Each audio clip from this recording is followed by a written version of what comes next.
예, 오늘 형제자매들과 함께 나눌 말씀의 제목은 복음에 동참하라라는 제목입니다. 그래서 저희가 이번 여름에 또 필리핀 단기 선교를 앞두고 있는데, 그러한 마당에 좀 우리 교회가 함께 이 복음에 동참하자라는 의미, 그리고 또 함께 기도하자라는 의미로서 이 말씀을 나누게 됩니다. 형제자매들은 복음의 동참자가 되고자 하십니까? 고린도전서 9장 23절 말씀인데요. 다 같이 한번 읽어볼게요.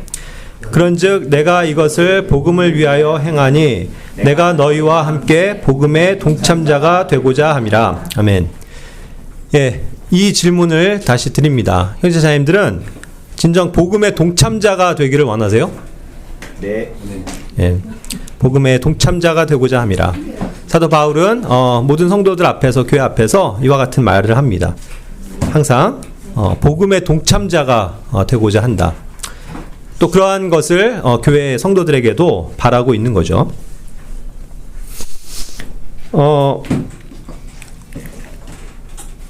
그래서 우리는 이 복음에 대해서 먼저 좀 생각해 볼 것이, 우리가 어떻게 복음을 받고 구원을 받게 되었는가, 또 그리고 이제 그렇다면 복음을 받은 자들로서 우리가 해야 될 것은 무엇인가, 이것을 생각해 보지 않을 수가 없습니다.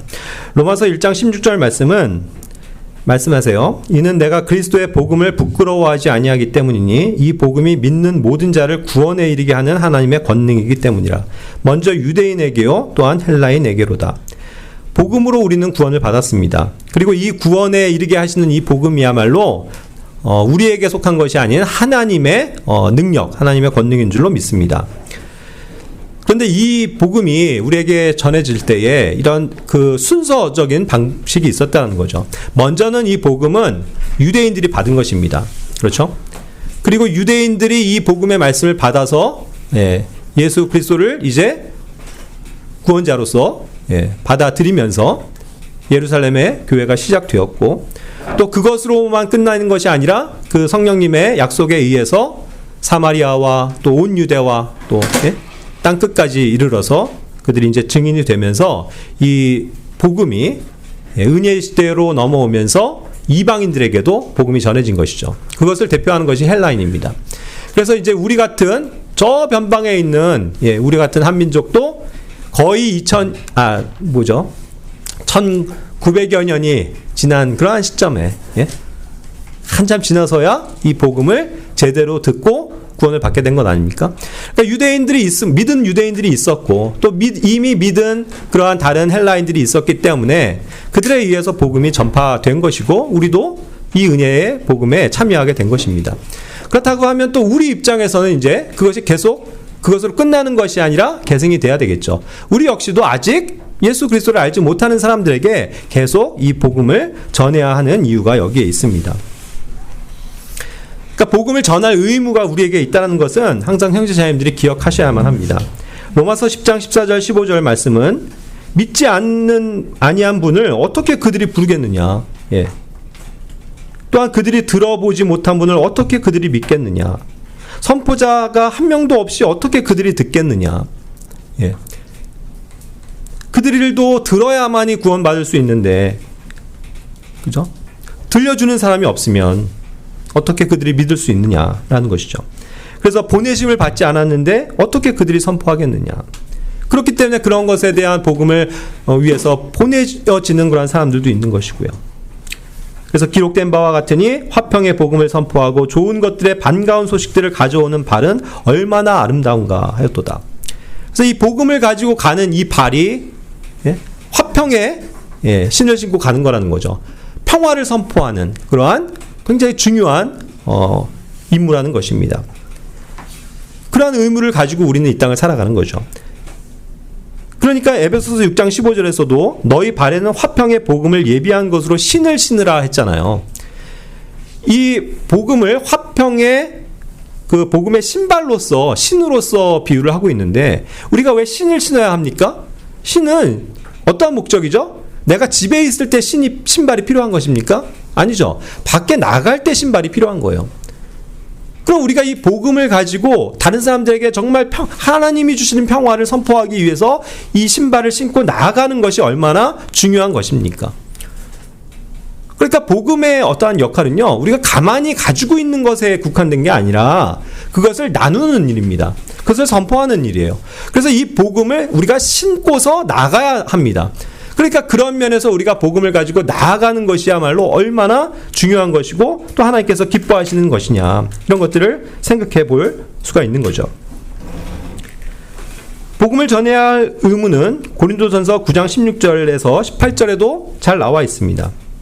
내가 복음을 선포하여도 나에게는 자랑할 것이 아무것도 없기 때문이라. 이는 불가피한 일이 나에게 맡겨졌기 때문이라. 만일 내가 복음을 선포하지 않는다면 진정 나에게 화가 있도다. 이는 만일 내가 이것을 자원하여 한다면 나에게 보상이 있으나 설령 나의 뜻에 반하여 할지라도 복음의 분배 사역이 나에게 위임되었기 때문이라. 그렇다면 나의 보상은 무엇이냐? 진실로 내가 복음을 선포할 때 내가 그리스도의 복음이 값없이 선포되도록 하여 복음 안에 있는 나의 권한을 내가 남용하지 않는 것이라. 자, 이 사도 바울의 고백을 봅시다. 우리가 복음을 선포한다고 하더라도요, 그건 우리가 자랑할 게 아무것도 없다라는 거예요, 사실. 아, 내가 이렇게 복음을 전했습니다. 예. 뭐 이걸 사실 자랑할 것도 없어요. 왜냐하면 이것이 불가피한 일이라고 설명하고 있기 때문이죠. 그냥 당연하다. 그건 불가피하다. 이미 믿은 사람이 자기가 믿은 바의 예수 그리스도를 증거하는 일은 그건 불가피한 일이라는 거죠. 반드시 그러할 수밖에 없다는 것이죠. 그러니까 그런 상태이기 때문에 뭐예요? 내가 복음을 선포하지 않는다면, 복음을 전하지 않는다면 나에게 뭐가 있다고요? 복이 있다고요? 화가 있다라고 말씀하세요. 하나님께서는 우리 믿는 자들에게 복을 주시는 것이 맞습니까? 맞죠? 하나님 안에서의 여러 가지 복들을 주시는 것이 정해진 거예요. 그런데 어떠한 영역에선 내가 화를 당하게 될 수도 있다는 것인데, 그 영역이 뭐냐면 내가 내 입을 열어서 복음을 전하지 않는다면 나에게 분명히 화가 있다는 거예요. 그 사실을 분명히 기억하시길 바랍니다. 그러니까 이제 이것이 자원함으로써 신을 싣고 나아가야 되는 일이 되고, 또 그것이 이제 우리에게 보상이 되어질 줄로 믿습니다. 그런데 어떤 경우에는요, 여기서 표현한 것처럼 나의 뜻에 반하여 할지라도, 정말로 이것이 확고해가지고 나가는 그런 상황이 아닌, 그런 어쩔 수 없이 그냥 이렇게 말하자면 끌려가더라도, 그죠? 그런 것이 됐을지라도 분배 사역이 나에게 맡겨졌기 때문에 내가 그것을 해야 된다는 사실을 이야기하고 있어요. 그러니까 자기에게 주어질 보상은 자기가 복음을 선포할 때 늘 값없이 나누어주고 복음을 전한 그 희생이 정말로 그것이 참다운 보상이 된다는 것을 사도 바울은 이야기하고 있는 것입니다. 그러니까 우리는 어떻게 해서든 사실 복음을 전해야 합니다. 그리고 어떻게든 내 주변의 사람들에게 복음을 전하고자 하는 사실 절박함이 필요해요. 디모데후서 4장 2절은 말합니다. 말씀을 선포하라. 시기에 맞든지 시기에 맞지 아니하든지 절박하게 하라. 모든 오래 참음과 교리로 책망하고 꾸짖으며 권면하라. 우리는 말씀을 선포해야 합니다. 뭐 말씀을 선포한다라는 이 preach the word 뭐 이런 말이요. 뭐 사실 뭐 거창하게 막 설교하듯이 선포하라는 꼭 그런 말은 아닙니다. 그렇지 않겠어요? 내가 그것을 사람들 앞에 분명하게 전하고 설득시키고 이야기할 수 있는 것, 그것이 선포죠. 전하는 일을 뜻합니다. 그렇죠? 그러니까 이것이 시기에 맞든지 뭐 맞지 않든지, 때 안에 있든지 때 밖에 있든지 간에 정말 절박하게, 정말 급박한 심정을 가지고 하라는 거죠. 그러니까 이것은 물론 이제 그런 말씀을 선포하라는 측면에서 교회에게 항상 해야 할 말씀을 그 말씀 사역자인 디모데에게 부탁하는 것은 맞아요. 하지만 그 안에는 여러 가지 이제 우리는 교리의 말씀들을 선포해야 하는데, 교회 안에 형제자매님들에게 필요한 말씀도 증거되지만 우리가 또 밖에 있을 때는 하나님의 말씀을 다른 사람들에게 전하고 알리고 선포하는 것, 그런 것들도 다 포함이 되는 것 아니겠습니까? 그런데 이러할 때 항상 어떤 좀 절박함을 가지고 해야 할 것 같습니다. 왜냐하면 우리는 항상 느끼지만 정말 이 시대가 마지막 시대, 마지막 때라는 것을 알고 있기 때문에 좀 더 절박한 마음을 가지고 사는 사람들에게 복음을 전하고자 하는 그러한 마음이 확고하게 있어야 되는 거죠. 디모데후서 4장 5절도 그래서 그 점에 있어서 우리가 깨어있기를 바라는 말씀입니다. 그러나 너는 모든 것들에 깨어있고 고난들을 견디며 복음 전도자의 일을 하고 너의 사역을 충분히 입증하라. 이것도 그러니까 오해하실 것이 아닌 게, 이건 사도 바울이 그런 사역자인 디모데에게 부탁한 거니까 그건 디모데 같은 주님의 일을 하는 그러한 사람들에게나 필요한 거죠 라고 여기실 겁니까? 그렇지 않다는 거예요. 신약 성경은 물론 그 분명하게 말씀하시는 대상이 있지만 이 말씀은 항상 보편타당한 말씀입니다. 그래서 우리 신약 성도들이라면 누구나가 다 힘쓰고 지켜야 될 것들을 성경은 말씀하시는 거잖아요. 그러니까 이런 면에서 항상 깨어있는 삶이 돼야 되고 고난들도 견디는 그런 마음들이 필요하고 특히 복음 전도자로서의 일들을 우리가 해야 되는 것이죠.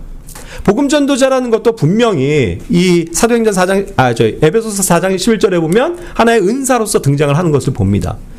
그렇죠?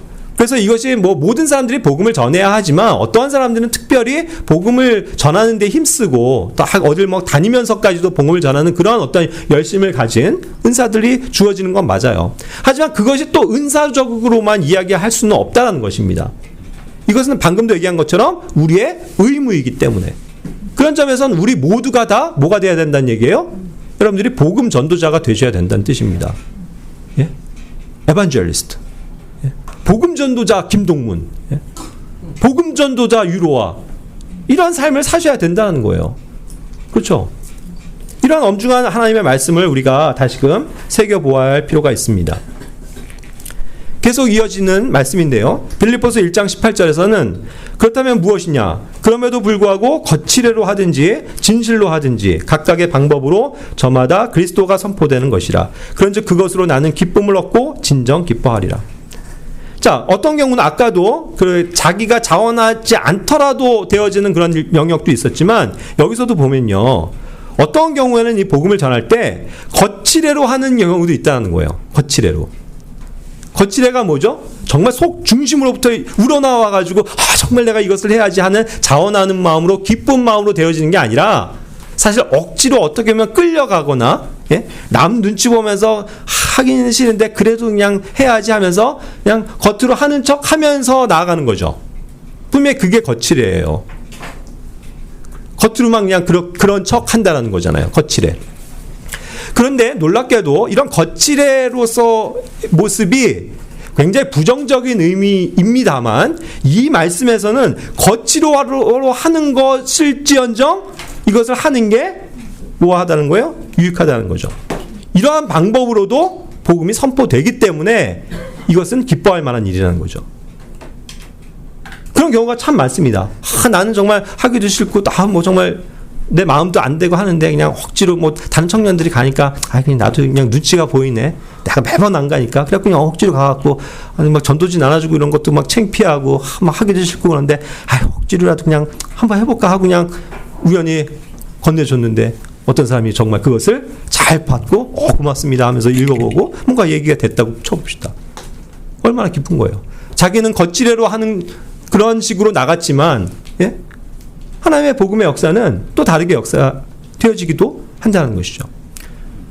그러니까 꼭 자원하는 것만을 우리가 항상 교회에서 좋아하고 이것은 자기가 정말 그런 마음이 됐을 때 해야 되는 일이죠 라고만 생각할 수는 없는 거예요. 이거는 좀 부담을 팍팍 주는 일들도 필요합니다. 오늘도 사실 성지자님들은 이런 말씀을 들으면서 복음에 동참해야 돼? 그러면서 뭔가 부담을 느낄 수도 있죠. 그래서 나중에 이러한 것들이 있을 때 뭔가 거칠애로 그냥 형식적으로 할 수도 있어요. 하지만 그렇게 되더라도 복음이 선포된다면 우리는 기뻐할 수 있을 것이다 라는 것이죠. 고린도전서 9장 22절은 말합니다. 내가 약한 자들에게 약한 자들 같이 된 것은 내가 약한 자들을 얻고자 함이라. 내가 모든 사람들에게 모든 것들이 된 것은 내가 어떠한 방식으로든지 몇 사람을 구원하고자 함이라. 어떠한 방식으로라도 몇 사람이라도 한 사람이라도 구원할 수 있다면, 한 사람에게라도 복음을 정확하게 전할 수 있다면 그것은 좋은 방식이 되는 게 맞습니다. 그렇죠? 어떠한 방식으로든 우리가 사탕과 뭐 과자를 주면서 어린아이들에게 다가가든, 뭐 엄청나게 많은 선물을 막 퍼부으면서 복음 이거 계속 이거 좀 들어주세요 하면서 내 친구를 설득하든 간에 어떠한 방식으로든 그가 복음을 정확하게 듣고 구원을 받을 수 있다면 그 투자한 우리의 희생은 엄청난 보상이 딴다는 거죠. 때로는 그래서 우리가 이런 어떤 방식도 그렇게 하는 겁니다. 우리가 특히 이제 어린이들이나 이런 애신원 한버타협회 사역들은 다 뭐예요? 아이들 그냥 끝까지 그냥 인내해주면서 놀아주고 그런 방식. 그래서 자꾸 친해지고 대화를 할 수 있도록 하고 갈 때마다 맨날 먹을 거 사주고, 그죠? 그게 왜 중요하겠어요? 이러한 방식으로라도 마음을 열고 복음에 대해서 대화할 수 있는 기회를 얻고자 함 아닙니까? 그렇게 해서 한 명이라도 구원에 이르게 된다면 얼마나 감사한 거예요. 근데 우리는 정말 이러한 그 사역지에서 정말 많은 열매들을 봤잖아요. 정말 그들이 마음을 다해서 진심으로 마음을 열고 믿어서 예수님을 자신의 구주로 믿고 모셔드리는 그 기도의 현장들을 우리가 보지 않았습니까? 그러니까 이것이 너무나도 값지다라는 거죠. 그렇죠? 그래서 또 어디에서든 우리는 복음을 전하고자 힘써야 되고 그것을 이제 분투한다라는 표현으로 성경을 쓰고 있어요. 빌립보서 1장 27절 말씀, 다만 너희의 생활 방식이 그리스도의 복음에 어울리게 하라. 그래서 우리의 생활 방식도 그리스도의 복음을 어떤 비난을 받지 않게끔 정직한 삶을 살아야 되는 이유가 여기에 있죠. 이는 내가 가서 너희를 보든지 아니면 떠나 있든지 한 영 안에 너희가 굳게 서서 한 생각으로 복음의 믿음을 위하여 함께 분투하는 너희의 상황들에 대해 내가 듣고자 함이라.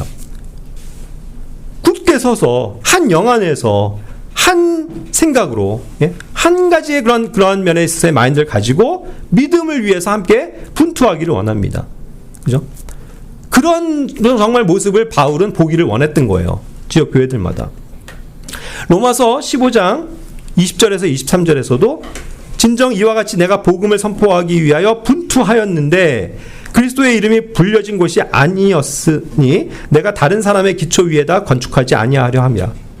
오직 기록된 바와 같으니 그분에 대해 전에 듣지 못한 자들이 볼 것이요 들어보지 못한 자들이 이해하게 될 것이라 하였도다. 이런 까닭에 나 또한 너희에게 나아가는 것에 있어서 많은 방해를 받아왔느니라. 다만 이제 이 구역들에는 더 이상 선포할 것이 없으며 최근 수년 동안 너희에게 나아가고자 하는 큰 열망을 가지고 있기에 라고 바울은 로마 성도들에게 이야기하고 있거든요. 항상 그는 복음을 전하는 데 힘썼다는 것입니다.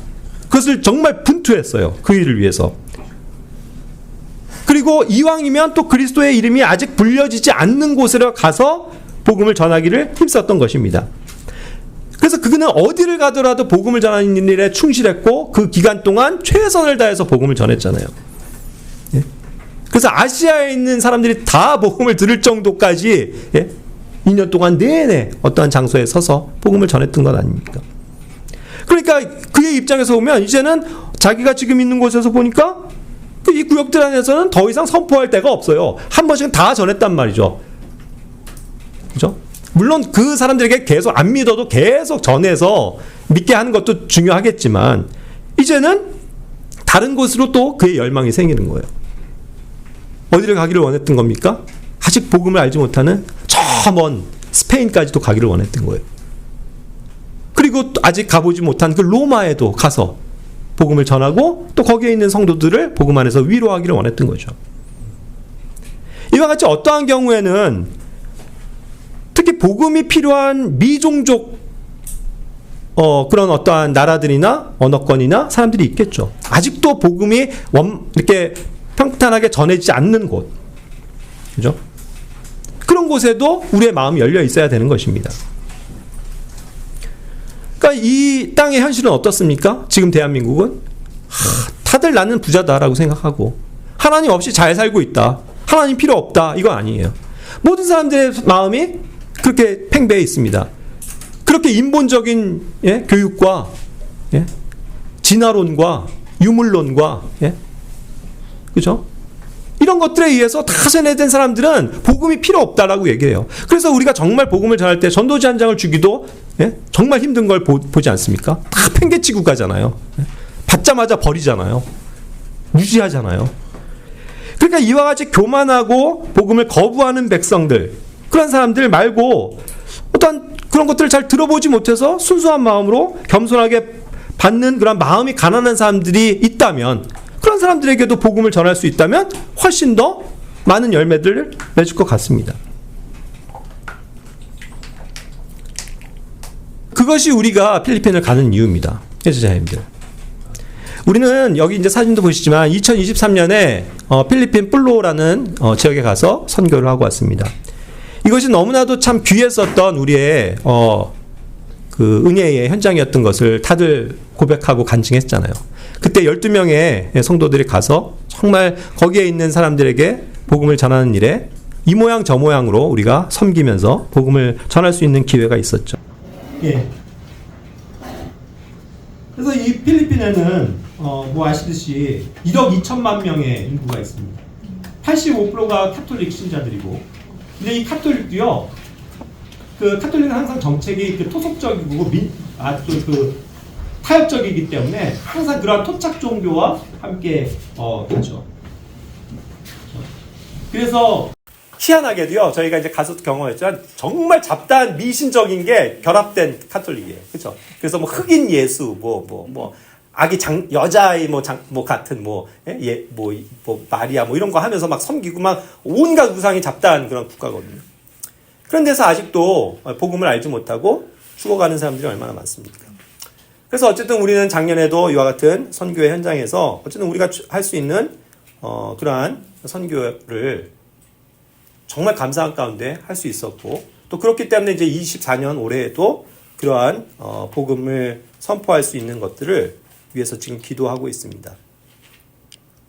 그런데 형제자매들께 제가 요청드리고 싶은 것은, 그렇기 때문에 제가 복음에 동참하라라는 이 주제를 여러분들에게 드리고자 하는 거예요. 이것이 형제자매들, 이것을 준비하고 가는 몇몇 사람들만의 일입니까? 전 그렇게 생각하지 않아요. 우리가 교회가 정말 복음에 깨어있고 복음을 증거하는 일을 살고자 한다면 우리가 이 일에 정말 축복하고 함께 동참해야 되는 건 아닐까요? 함께 기도해 줘야 되는 건 아닙니까? 그래서 말씀을 드리는 거예요. 1월부터 이제 필리핀 선교에 대해서 준비하면서 사실 많은 어려움들이 있었습니다. 예기치 않게. 그래서 이번에도 원래는 12명이라는 사람이 정해졌었거든요. 그런데 이제 여러 가지 사정들에 의해서, 특히 이제 정말 가고자 했지만 찬영 형제, 동문 형제, 추남 형제 같은 경우는 사정상 휴가를 얻지 못했기 때문에 가지 못했습니다. 그래서 또 우리가 많이 또 그들도 많이 힘이 들었겠지만 우리도 역시 준비하는 과정에서 이렇게 되니까 또 다시 이제 새로운 것들 했죠. 근데 또 그래서 어느 정도 또 이제 준비를 하는 과정에서 최근에는 외부적으로 뭔가 어떠한 지금 문제가 생긴 일이 있었습니다. 자세한 말씀을 드릴 수는 없지만, 그래서 그것이 이제 딱 하나의 막힘이 와가지고 우리가 이제 또 기도하는 시간을 좀 가졌었는데, 결국 그 일을 계기로 해서 좀 아직까지는 좀 그런 면에서도 좀 마음의 준비가 안 된 사람들이, 그래서 준영 형제나 아티라나 또 여성자매도 또 빠지게 되었습니다. 그래서 이제 원래 12명으로 가기로 했었던 것이 이제 6명으로 딱 줄어든 거예요. 그러니까 이제 지금부터는 이게 조금 비상이 걸린 게, 다시 모든 거를 처음부터 계획하고 준비하고 그러는 지금 과정에 있습니다. 그리고 그러한 과정을 통해서 제가 참 저 자신의 부족함, 또 제가 기도하지 못한 것들을 많이 반성하게 되고, 또 우리 멤버들도 작년에 비해서는 정말 그것이 좀 많이 이렇게 마음이 떨어졌었던 것 같아요. 그래서 마음을 다시금 잡고, 어제도 우리가 선교 준비 모임을 가졌지만 정말 기도하면서 열심히 하자라는 생각을 가지고 있습니다. 그래서 그런 여러 가지 어려움들을 가지고 또 부담이 있다 보니까 또 형제자매님들의 기도가 정말로 필요한 것 같습니다. 형제자매님들, 이러한 단기 선교라고 말하는 게요, 결국 짧은 순간 가는 거잖아요. 저희가 한 일주일 간다고 하더라도 얼마나 큰 일을 하겠습니까?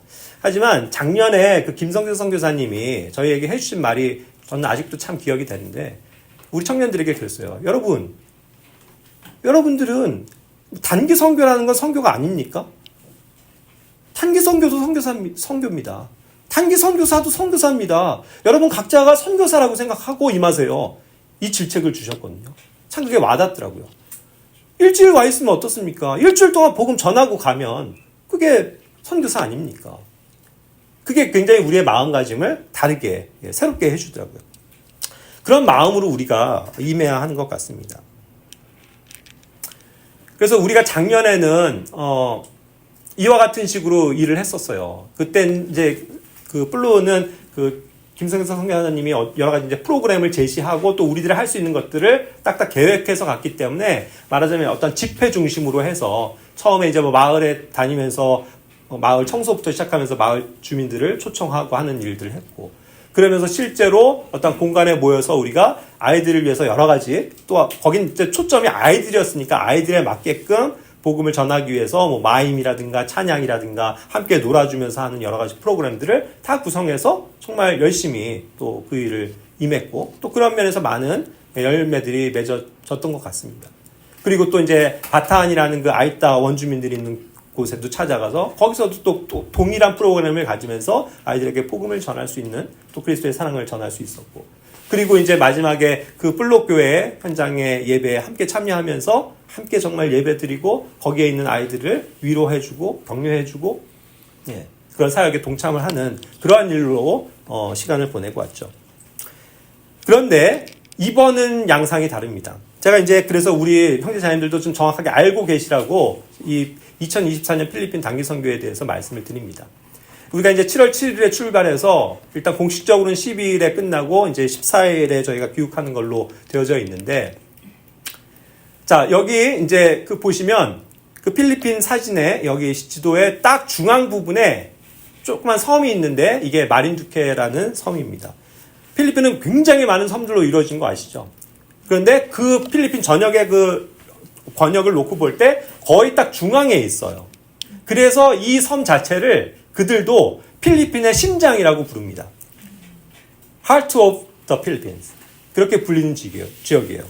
그래서 이것을 굉장히 와닿았더라고요. 그래서 여기 마린두케 섬이 인구가 약 23만 정도 살고 있는 것 같고요. 2015년 기준입니다만 면적이 뭐 955이 평방제곱킬로미터.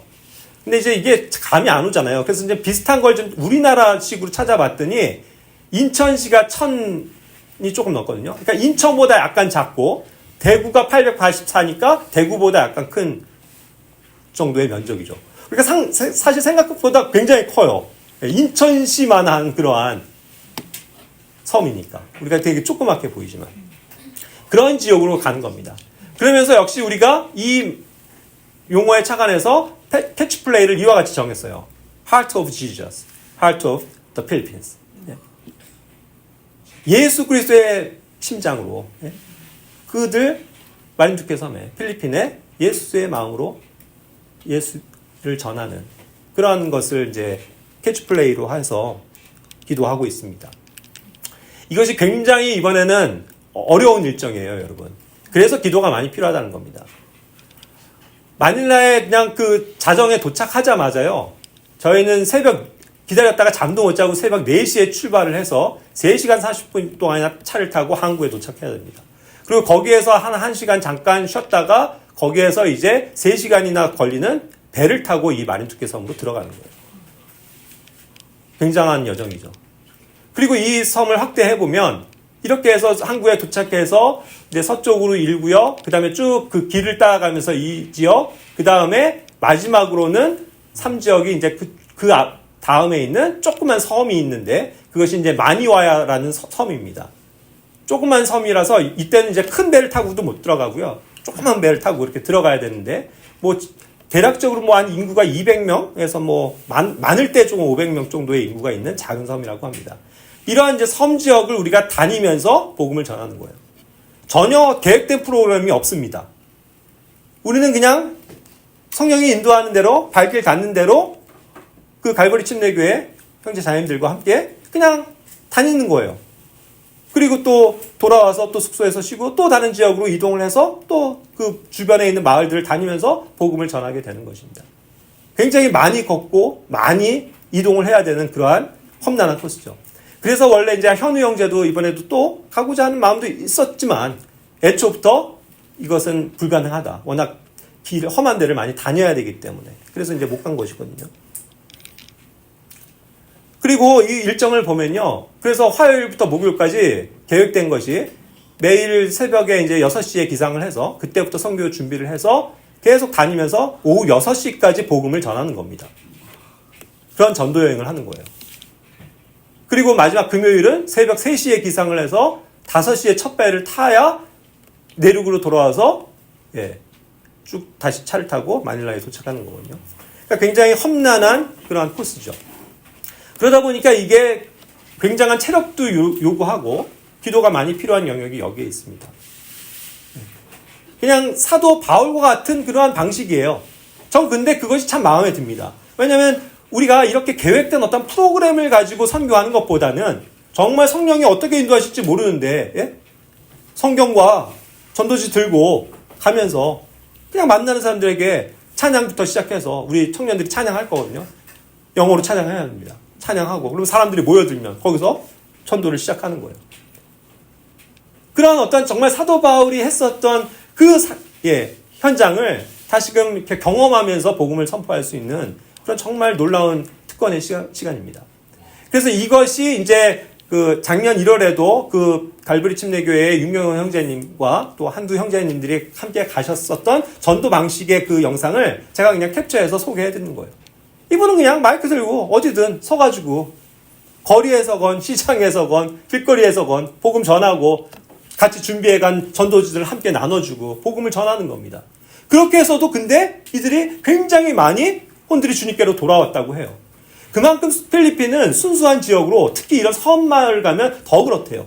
누구나 이런 복음을 거부하거나 하지 않고 일단은 친절한 마음으로 듣고자 한다는 거죠. 더군다나 이렇게 한국 사람들이 와서 뭘 하니까 굉장히 이렇게 호의적으로 보면서 막 이야기도 걸고 한다는 거예요. 심지어는 버스를 타고 이동할 때도 딱 타서 잠시만요. 제가 좀 복음에 대해서 좀 얘기해도 되겠습니까? 그러니까 승객들이 그러라고 해가지고 거기 현장에서도 복음을 전할 수 있을 정도로 그렇게 열려있는 곳입니다. 그리고 지역마다 갈 때 초등학교가 있고 중학교가 있을 때 거기에 두드리고 가서 우리가 좀 한국에 왔었는데 좀 복음을 좀 전해도 될까요? 그러니까 그러시라고. 우리나라 같으면 상상을 못하죠. 그런 일들이 전개가 되는 거예요. 그래서 그냥 교실에까지도 들어가서 이 교실 저 교실 다니면서도 복음을 전하고 나오고 거기 아이들 모여있을 때 그 앞에서 복음을 전하고 이 아이들에게 선물을 나눠주면서 그냥 복음을 정말 너무나도 손쉽게 전하고 아무 방해 없이 그렇게 전할 수 있는 순수 청정지역. 그것이 필리핀이라는 거예요, 현재.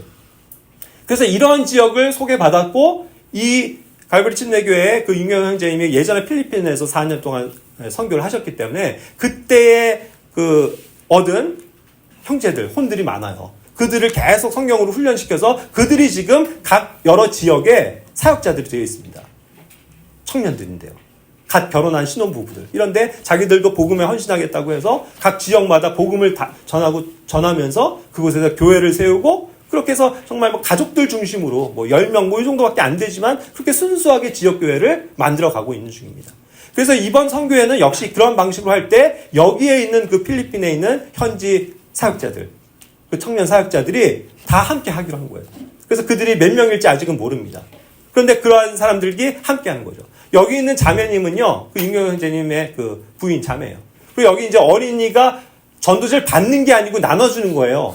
이게 그 형제님 딸입니다. 체리라고. 7살짜리도. 그냥 걔도 기쁜 마음으로 전도지 줄 때. 그리고 어떠한 대학에서는 이와 같이 그 국기 개양식이 굉장히 중요하다고 하는데 그런 데서도 복음을 선포할 수 있었어요. 가는 곳곳마다 지역들을 방문하고 또 이런 작은 배를 타고 그 작은 섬에는 들어가야 된다는 거예요. 위험하기도 한데. 그리고 또 그런 것들을 위해서 이렇게 섬겨주시는 형제님들도 계셨고. 이런 것들이 협력해서 우리가 그 기간 동안 복음을 전하는 것입니다. 그래서 어떠한 위험이 있을지 또 어떠한 어려움들이 있을지 저희는 알지 못하지만 그래도 이 필리핀 지역이 아직도 복음의 그런 청정 지역으로서 아직 받아들이지 않은 그러니까 얘기를 들어보면요. 그 국가가 엄청난 카톨릭 국가임에도 불구하고 카톨릭은 그냥 종교일 뿐이지 그죠? 전혀 혼들에 대한 관심은 없잖아요. 그러니까 섬 지역에는 성당에 덜랑 하나 정도 있긴 하지만 운영도 안 된대요. 그러니까 말만 그냥 태어날 때부터 그들이 카톨릭 신자로 등록만 될 뿐이지 뭐예요? 전혀 복음도 알지 못하는 사람들이 태반이라는 거죠. 그래서 그런 데를 가서 우리가 정확한 복음을 전한다면 얼마나 놀라운 일들이 있겠습니까? 그래서 우리가 정말 할 게 많고 부담이 커요. 왜냐하면 이것은 전부 다 영어로 진행이 돼야 되기 때문입니다. 그래서 지금 우리 가운데는 영어를 제대로 정말로 하는 사람이 송이기 때문에 이제는 송이의 역할이 굉장히 커질 수밖에 없긴 하거든요. 근데도 우리도 나머지 사람들도 영어를 못해도 이번만큼은 정말 이 남은 시간을 열심히 이게 이제 제가 만든 이번에 필리핀 선교 때 사용하게 될 전도지 교환이에요. 이걸 만들어서 우리가 여기에 있는 말들을 달달달달 외우고 복습하고 학습해서 어찌됐건 뭐 더듬더듬이라도 영어로 복음을 전할 수 있도록 지금 준비 중입니다. 그래서 이제 나는 한국에서 왔어요. 필리핀 반갑습니다. 당신 이름 뭡니까? 하면서 시작해서 나에게도 아버지가 있고 조상이 있듯이 여러분들도 그렇겠죠? 그래서 쭉 이렇게 해서 올라가다 보면 아담이라는 사람이 있습니다. 이 아담은 하나님이 창조하셨죠. 그런데 그들이 죄를 졌습니다. 그래서 죽음이 들어왔고 사망의 형벌이 지옥으로 갈 수밖에 없는 그런 형벌이 있죠. 그런데도 그것을 대신해서 우리 인간이 할 수 없지만 예수 그리스도께서 가죽옷을 입혀서 그들을 받아주신 것처럼 지금도 예수님께서 어린 양 되셔서 십자가를 지시고 이 땅에 오셔서 우리의 죄들을 위해서 죽어주셨습니다. 그리고 살아나셨습니다. 그래서 그분을 믿고 받아들이기만 하면 여러분들도 구원을 받을 수 있고 하나님의 자녀가 될 수 있습니다. 이런 내용들을 이제 우리가 계속 숙지하고 공부를 해야 되는 그런 시점에 있어요. 그리고 이제 뭐 한두 마디라도 또 따갈로그어도 좀 배워서 그들과 어쨌든 친밀하게 이야기할 수 있도록 그렇게 해야 되고, 또 모든 찬양의 준비를 어떻게 해야 되냐면 또 영어로 해야 되기 때문에 또 지금 곡들을 다시 선정하고 또 우리가 함께 이런 것들을 연습하고 가야 되거든요. 그래서 이런 점에서 여러 가지 이제 어려움들이 있을 것이고 실질적인 또 어떤 변수들도 굉장히 많이 있을 수 있는 선교다라고 생각을 합니다. 그래서 형제 자매님들이 다시 한번 간곡하게 부탁드리지만 이 복음에 동참하시길 바랍니다. 어떻게 여러분 복음에 동참할 수 있습니까? 첫 번째로는 그 복음을 전하는 사람들을 위해서 기도해 주셔야 합니다. 에베소서 6장 19절 말씀은 그리고 나를 위해서는 말하는 능력이 나에게 주어지도록 기도하라. 이는 내가 담대히 나의 입을 열 수 있게 하려 하며 복음의 신비가 알려지게 하려 함이라. 우리 부족한 이 입술을 우리가 열어서 정말 담대히 복음을 전할 수 있도록 도와주십시오. 골로새서 4장 3절 4절처럼 마찬가지로 우리를 위해 기도하라. 똑같은 말씀입니다. 그렇죠? 그리고 데살로니가 후서 3장 1절 말씀 마지막으로 형제들아 우리를 위하여 기도하되 주의 말씀이 자유롭게 퍼져나가고 영광스럽게 되기를 곧 그 말씀이 너희와 함께 있는 것처럼 되기를 기도하라. 그렇습니다. 주님의 말씀이 정말 자유롭게 뻗어나가시기를 우리가 함께 기도해 줘야 되고 또 그 복음 자체가 영광이기 때문에 그 주님의 영광스러우심이 드러나기를 바라고 그것을 함께하는 모든 사람들에게 그 하나님의 말씀이 위로가 되어서 임하기를 원하는 것입니다. 기도해 주셔야 돼요. 지금부터 기도하셔야 합니다. 그래서 우리가 수요 기도 모임 때도 반드시 이 기도는 빠지지 않고 지금부터 해야 되고요. 제가 바라기는 우리가 가 있는 그 일주일의 기간 동안 회사자님들이 있는 곳에서 열심히 우리를 위해서 기도해 주셔야만 합니다. 전 정말 그것을 바라요. 어떤 분은 정말 자원해서 마음에 얹혀주시면 금식 기도를 하셔도 좋습니다. 아침 금식이 되건 뭐 저녁 금식이 되던 정말 그들을 위해서 우리를 위해서 기도해 주셔야 되고요. 또 뭐 옛날에 뭐 릴레이 기도라고도 했는데 뭐 어떠한 사람이 정해져 아침에 기도하고 또 그 다음 사람은 저녁에 기도하고 저녁에 기도해 주면서 계속 어쨌든 기도가 계속 진행될 수 있도록 이것이 너무나도 중요한 일이기 때문이죠. 그래서 기도의 동참자가 되실 때 여러분들이 복음의 동참자가 되어주시는 겁니다. 그리고 두 번째가 또 뭘 할 수 있는 겁니까? 복음에 동참을 하기 위해선 그 복음 전도를 위해서 헌금하는 일입니다. 빌립보서 4장 15절부터 17절 내가 마케도니아를 떠나왔을 때 곧 복음의 초기에 주고받는 일에 관하여 나와 함께 나눈 교회가 전혀 없었고 오직 너희 밖에 없었다는 것을 이제 빌립보인들도 아느니라. 이는 심지어 데살로니가 있을 때도 너희가 나의 필요를 위해 한 번 보내주었고 또다시 보내주었기 때문이라. 이는 내가 어떤 선물을 갈망하기 때문이 아니니라. 다만 내가 갈망하는 것은 너희의 회개장부에 넘치게 될 열매니라. 아멘. 여러분들이 이것을 위해서 헌금하실 때 그 헌금은 그 일을 위해서 당연히 쓰여지지만 여러분들의 회개 장부에 기록된다는 것입니다. 그걸 누가 나중에 보세요? 그리스도께서 보십니다. 아, 이 일에 이렇게 동참했구나. 부탁드리는 거예요. 10,000원이면 어떻습니까? 청년들 돈 없다고요? 맨날 커피들은 사 먹는데 커피 한 잔 줄여서라도 2잔만 안 먹어두면 10,000원 아닙니까? 그것에 동참하고자 하는 그 마음이 필요하다는 거예요. 그렇지 않습니까? 그래서 실제로 지금 많은 분들이 동참해 주고 계세요. 우리 말고도 외부에서 어떻게든 알고 선교에 지금 동참하기 위해서 선교비를 보내주시는 분들이 있어요.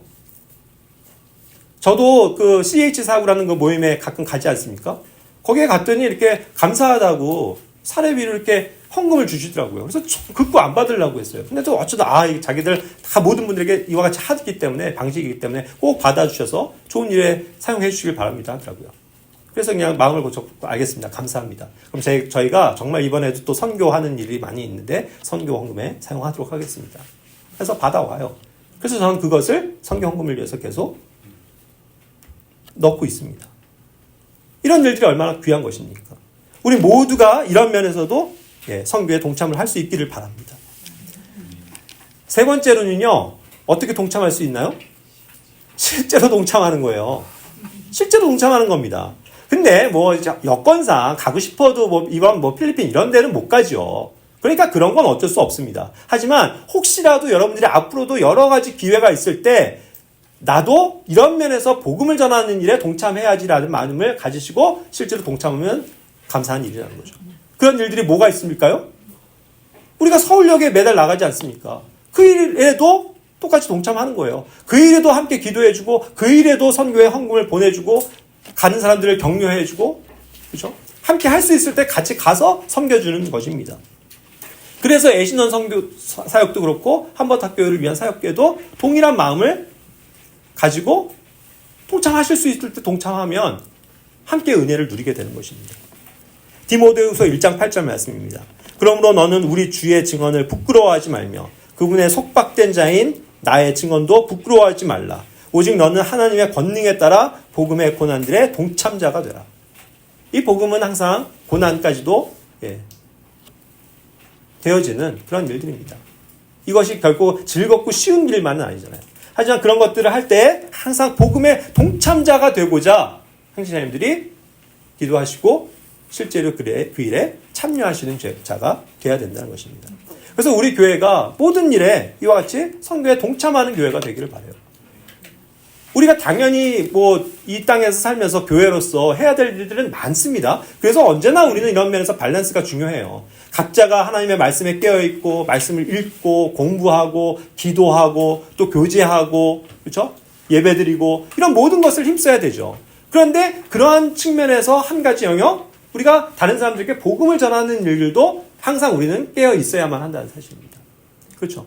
그랬을 때 그런 영역에 있어서도 나는 할 게 없어. 그냥 하고자 하는 사람들이나 그냥 알아서 해야지 라고 여기지 말고 항상 이 점에 있어서도 같은 마음을 가져주셔야 되는 것입니다.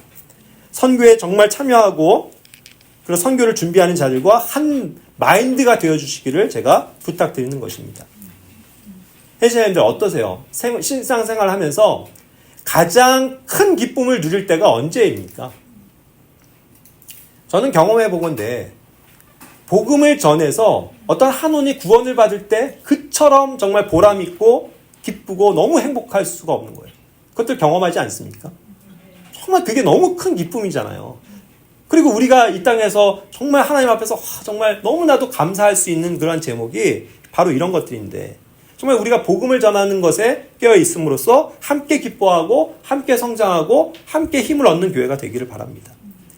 그래서 이와 같은 기도의 제목을 다시금 드리니까 형제자님들이 꼭 기억해 주시고 이제 남은 기간 우리 7월 초까지 잘 준비될 수 있도록 또 그리고 그 일이 정말 잘 이루어질 수 있기를 기도해 주시기 바랍니다. 첫 번째로는 선교팀이 영적으로 성장해서 돌아올 수 있기를 기도해 주시고 그래서 기쁨으로 정말 기쁨의 소식을 가지고 돌아올 수 있도록 기도해 주시기 바랍니다. 또 함께 복음에 동참함으로써 영광을 온 교회가 함께 누릴 수 있도록 기도해 주시고 그 기간을 통해서 한 명의 혼이라도 그 필리핀에 있는 불쌍한 그 한 명의 혼이라도 주님께 돌아올 수 있도록 형제자매들이 마음을 다해서 기도해 주시기 바랍니다. 저는 이것이 공교롭게도 7월인데 저는 항상 형제자매와도 항상 얘기하지만 우리의 1년의 사실 플랜의 단위는 항상 6월까지로 보통 이렇게 선정합니다.